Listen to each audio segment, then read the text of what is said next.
중앙정보센터였습니다. 최강 시사.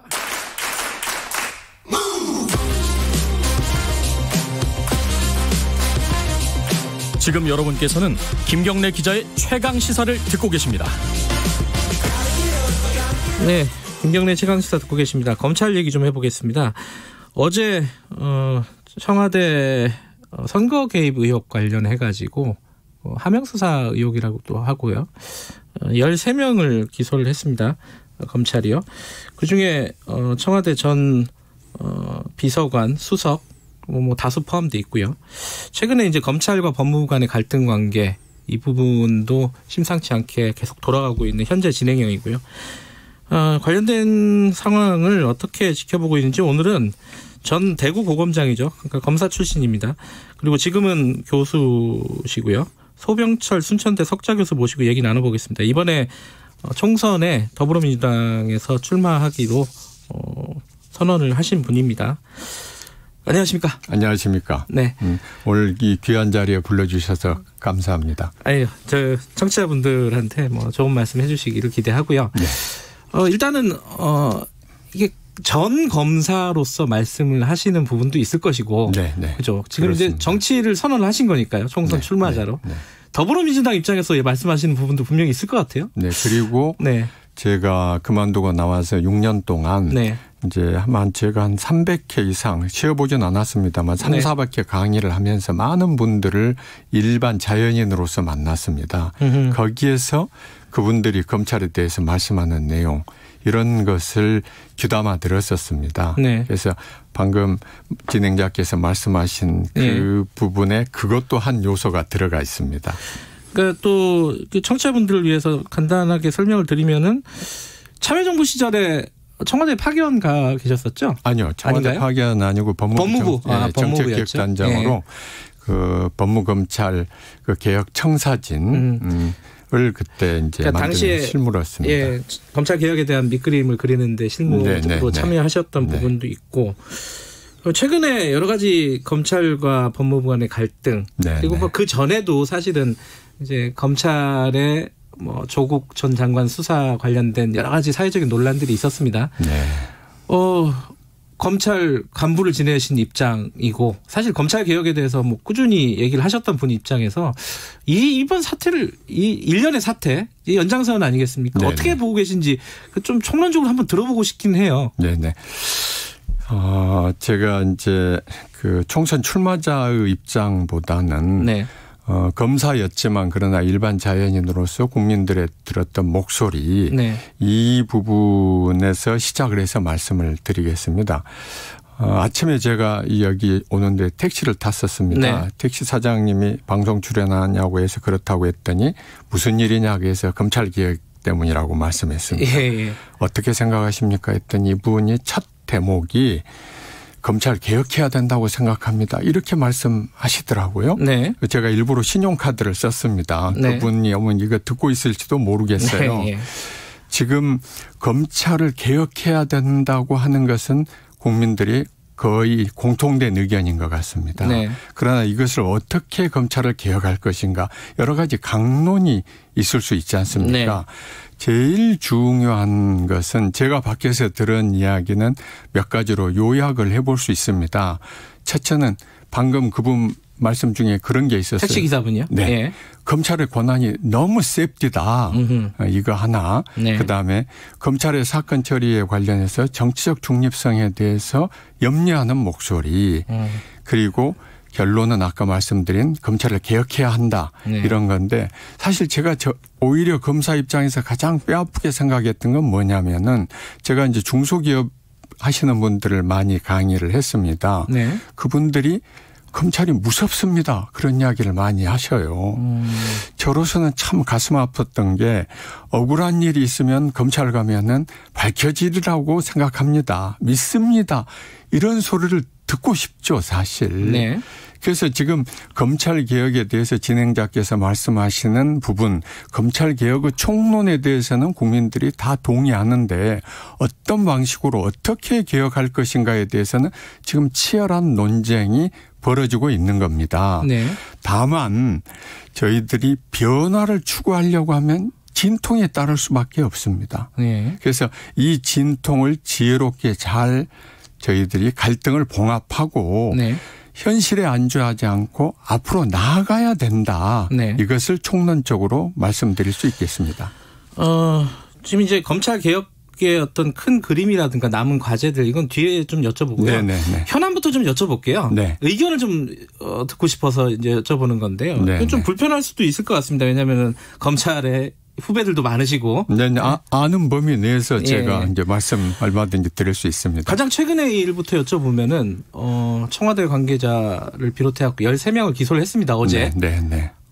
이게 사실은 초유의 일이에요. 전 정무수석, 민정수석관, 반부패 비서관, 행정관 등등등 뭐 총망라가 돼 있어요. 사실은. 네, 네. 무리한 수사라는 주장도 있고요. 네. 아니 검찰이 독립적으로 수사를 했고 결과는 이제 법정에서 보면 되는 거 아니냐 이렇게 보는 시각도 있습니다. 어떻게 보십니까 이 부분? 사실 이제 어제 뉴스에 나왔기 때문에 아직 예. 그 부분에 대해서는 제가 깊이 내용을 모르기 때문에 네. 상세한 답변을 드릴 수 없습니다. 다만 이제 그 얼핏 기사에 이렇게 보니까 내부에서도 진통이 있었던 것은 네. 나와 있더라고요. 예. 근데 제가 조금 걱정했던 건 오히려 이겁니다. 사실 이런 일이 아까 진행자께서도 그 말씀 속에 과거에도 좀 비슷한 일이 있었다는 뉘앙스의 말씀을 깔으셨지 않습니까? 말하자면 항상 사건 처리 과정에서 법무부와 검찰이 어떤 견해의 차이라든지. 네. 그런데 이 부분에 있어서 저희들이 출발점이 의견이 다른 것이 틀리냐 맞냐의 차원으로 접근할 일은 아니라고 생각합니다. 의견이 다른 것이죠. 그러면 잘 아시는 것처럼 이제 법원의 경우에는 판사님들 세 분이 재판할 때 세 분이 각자 의견이 다르면은 평의라는 절차를 거칩니다. 네. 그러면 평의는 밖에 공개를 해서는 안 되도록 돼 있습니다. 네. 물론 대법원에서는 대법관님들이 법리적인 해석에 대해서 각자 의견을 표시를 하십니다. 네. 그러나 1심 법원에서 사실관계 인정이나 이런 것에 대해서 치열한 토론이 있지만 표출되는 결론은 하나로 표출이 되는 것입니다. 이 법 집행은 참 미묘한 부분이 있습니다. 국민들이 대부분의 지금 이 사건에서도 그렇지만 대부분의 대립되는 당사자들입니다. 네. 그러면 잘 기억하실지 모르겠어요. 예전에 이런 말이 있었습니다. 검사는 공소장으로 말하고 예. 판사는 판결문으로 말한다. 네. 근데 근래에 이 사건 처리 과정에서 기소가 되면 예전에는 발표를 하고 또 예. 경우에 따라서 국민들의 알 권리를 보장하기 위해서 수사 과정이 국민들 때 공개되는 과정이 있었습니다. 네. 근데 지금 방금 저한테 그 물어보셨던 사건 같은 경우에는 일종의 말하자면 내부에서 의견 조정 과정인데 예. 이런 부분이 너무 한계 없이 국민들께 공개되는 거 저는 이 부분을 굉장히 걱정을 하는 것입니다. 네. 왜냐하면 지금 그 의견들을 제가 지금 다는 모르지만 네. 각각의 의견이 일리 있는 의견들입니다. 네. 방금 진행자님 예. 말씀하신 수사는 검찰에서 독립적으로 최종적으로 한다. 예. 100번 맞는 말씀이죠. 예. 그러나 또 다른 의견을 내는 분은 이거 굉장히 중요한 사건이니까 신중하게 해야 되지 않느냐. 네. 그리고 좀 더 검찰 내부에서 여러 절차를 거쳐서 의견을 신중하게 결정하자. 네. 이런 의견. 만약에 어떤 사건을 놓고 이거 기소하지 맙시다라고 한다면 그건 분명히 잘못된 것이죠. 그러나 처리 과정에서 방법론적인 차이는 아까 말씀드린 네. 의견이 다른 것입니다. 근데 거기에 대해서 좀 여쭤보면요. 제가 이제 사실은 여당 측 그 예비 후보자로서 네, 저 예비 후보 아닙니다. 아직은. 네. 출마 선언을 하신 분 입장. 출마 선언도 아직 안 했습니다. 그래요? 네. 그러면은 정치에 참여하시기로 했던. 네. 예. 그 제가 이제 사실 정치에 들어간 것은 네. 물론 국회의원들 한 분 한 분 다 훌륭합니다. 예. 그러나 제가 국회의원 되기 위한 최종 목적이 아니라 예. 검찰, 법무검찰에서 30년 근무했지 않습니까? 예. 지난해 너무나 많은 우리 사회에 진통이 일어나는 걸 보고 책임감, 예. 국민들께 대한 죄송함, 또 하나는 사실 대부분의 검사들은 묵묵히 어젯밤에도 야근하는 수많은 검사들이 있었을 겁니다. 알겠습니다. 네. 그런 거기 때문에 조금 그런 정치적인 입장에서만 말씀 네. 안 하도록 하겠습니다. 예, 제가 그래서 이제 그럼에도 불구하고 여당의 좀 비판적인 입장에서 좀 질문을 드려야 될 것 같은데요. 네. 그러니까 검찰에서 지금 예컨대 최강욱 비서관 관련된 기소를 결정하는 과정에서 아까 말씀하신 그런 이견들이 안에 존재했던 건 사실이에요. 네. 그게 이제 이성윤 지검장이 반대를 했다는 거고요. 그런데 그 부분에 대해서 법무부가 지금 감찰을 시사를 했단 말이에요. 감찰의 필요성을 확인해라고 이제 지시를 했고, 그리고 시기, 주체, 방식을 검토하겠다. 날치기 기소라고 규정을 했고요. 이 부분은 어떻게 보세요? 법무부의 어떤 사실 입장은? 이제 지금 저희들이 아는 건 언론에 단편적인 것만 나와 있지 않습니까? 예. 이제 어쩔 때는 보면 그 전체 중에 부분만 좀 보도가 되더라고요. 네. 사실 예를 들면은 그 사건 처리 과정에서 이의 신청서를 제출했다. 그것도 처음에 보도가 안 됐었어요. 제가 네. 봤을 때는. 그러면 지금 저희들이 예를 들면 전체 진상에 대한 것을 요약을 놓고 진행자님하고 저하고 말씀을 하면 네. 저희가 참 쉽게 판단할 수 있죠. 네. 그러나 부분을 가지고 말씀드리기 때문에 제가 말씀드리는 지금 감찰 부분에 대해서는 제가 앞에도 말씀드렸듯이 그래 감찰을 만약에 한다면 감찰 결과를 저희가 놓고 이야기를 해야죠. 감찰을 해봤더니 이런 부분이 있고 이런 부분이 있더라.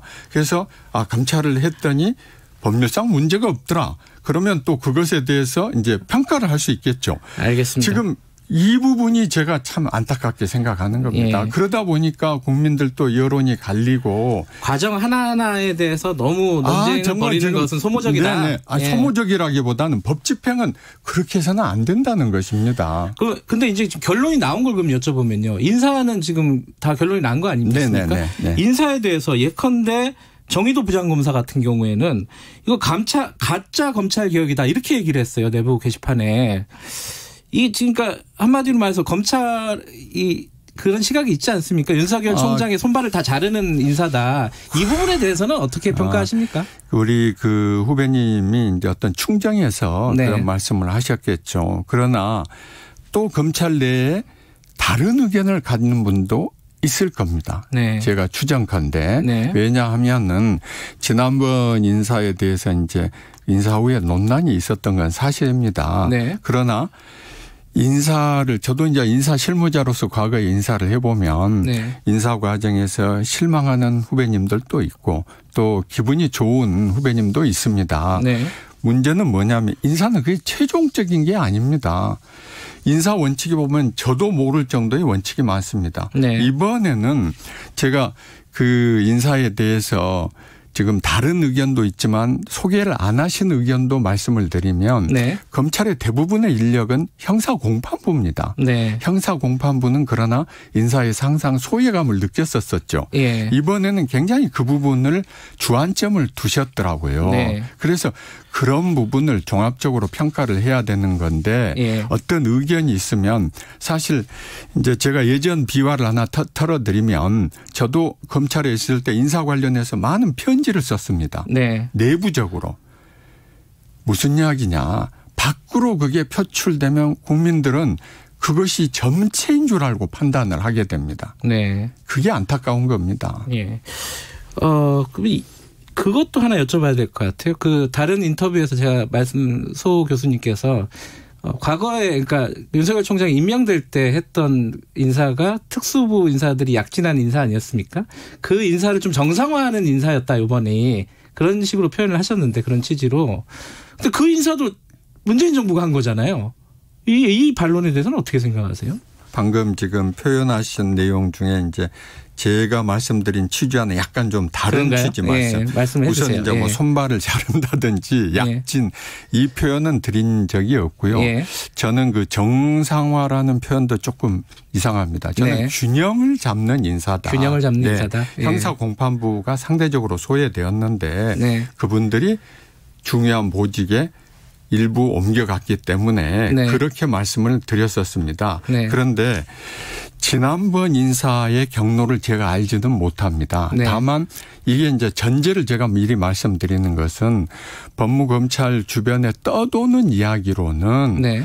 그것을 어떤 프로세싱을 거쳐서 이루어졌는가에 대해서 많은 이야기들이 있었습니다. 네. 네. 그것은 아마 저 진행자께서 네. 알고도 저한테 말씀을 안 하셨을 거예요. 무슨 말이냐. 인사를 누가 의견을 내세워서 했는가. 네. 이 부분이겠죠. 네. 네. 뭐 시간이 많지 않아서 이 얘기 좀 더 하고 싶지만은 네, 그렇습니다. 아이고, 검찰 개혁에서 지금 이제 국회에 들어가시려고 하는 거잖아요. 네. 들어가셔서 지금 남은 일이 어떤 게 더 중요한 일이 남았다고 생각하십니까? 지금 일정 부분은 제도적으로 진행이 됐지 않습니까? 어떤 부분이 남았어요? 이제 이 정치적인 논란이 너무 많아서 안타깝지만 네. 우선 일반 국민의 입장에서는 사실 굉장히 중요한 게 수사권 조정 문제입니다. 네. 지금 66년 만에 경천 동지할 변화가 있게 됐습니다. 문제는 뭐냐. 경찰은 이번에 이제 제가 영입되기 전에 경찰에 대해서 당에서 여러 말씀을 하셨더라고요. 법 통과된 뒤에. 네. 뭐 12만 명의 엄청난 권한이 있다. 네. 사법적 통제를 재정비해야 되는 게 우선 제일 중요합니다. 네. 그게 국민들의 피부에 와서 닿는 문제이기 때문에 그렇습니다. 그런데 저희가 이제 아까 변화에 대한 말씀을 드렸지 않습니까? 검찰은 국민에 대해서 책임을 지는 겁니다. 인사권자, 검찰총장, 법무부 장관이 검사들의 충성 대상이 아닙니다. 국민입니다. 저는 우리 검사들 한 분 한 분이 어떤 행동을 할 때 이것이 국민들께 어떻게 비춰질 것인가. 네. 이걸 다시 한번 생각해 주시기를 간곡히 호소합니다. 알겠습니다. 지금 예비 후보도 등록 안 하셨으니까 뭐 어떻게 되는 겁니까? 그럼 그 공천을 신청을 하시는 겁니까? 어떻습니까? 당에 이제 일임을 하고 있습니다만은 제가 중점을 두는 것은 아까 말씀드린 것처럼 과거 검찰에 근무했던 사람으로서 올바른 검찰 개혁 사실 그것에 대해서 굉장히 추상적이지 않습니까? 제가 생각하는 건 그렇습니다. 국민들한테 선출된 사람들이 책임을 지는 거다.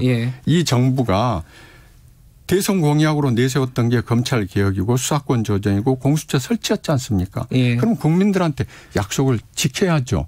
그게 또 시행 과정에서 문제가 되면 국회에서 또 고쳐야죠. 이게 이제 제가 생각하는 중요한 앞으로 미션이라고 생각합니다. 지금 검찰 개혁에 남은 과제 중에 시간이 한 1분밖에 없는데 가장 중요한 게 좀 미진한 부분 어떤 부분이 가장 중요한 거라고 보십니까? 권한의 효율적인 분배 부분과 그다음에 검사들의 조직 문화가 좀 바뀌었으면 좋겠습니다. 제가 밖에서 그 많은 소위 말하는 민초들이 말씀하는 부분 검사들 한 사람 아까도 말씀드린 대부분의 검사들은 된장찌개 한 그릇 먹고 야근합니다. 그러나 항상 잊지 말아야 될 건 국민들이 우리를 어떻게 평가하는가. 이 부분에 대한 심각한 좀 자각이 있으면 좋겠다 하는 겁니다. 알겠습니다. 제가 오늘은 여당 그 쪽으로 지금 출마하실 가능성이 높은 분이기 때문에 그 반대되는 의견으로 많이 여쭤봤고요. 네, 조금 저 이제 끝나는 마당에 진행자님께서 좀 그쪽에서 많이 하셔서 제가 굉장히 힘들었습니다. 아마 다른 의견을 가지신 분들도 저희들이 모실 거고요. 그때는 또 다르게 인터뷰를 하겠죠. 국민 여러분들께서 검찰을 믿고 격려해 주시고 검사들도 더 노력했으면 좋겠습니다. 오늘 나와주셔서 감사합니다. 감사합니다. 서병철 순천대 석좌 교수님이었습니다. 김경래 최강시사 1분 여기까지 하고요. 잠시 후 뉴스 듣고 8시 5분에 돌아옵니다.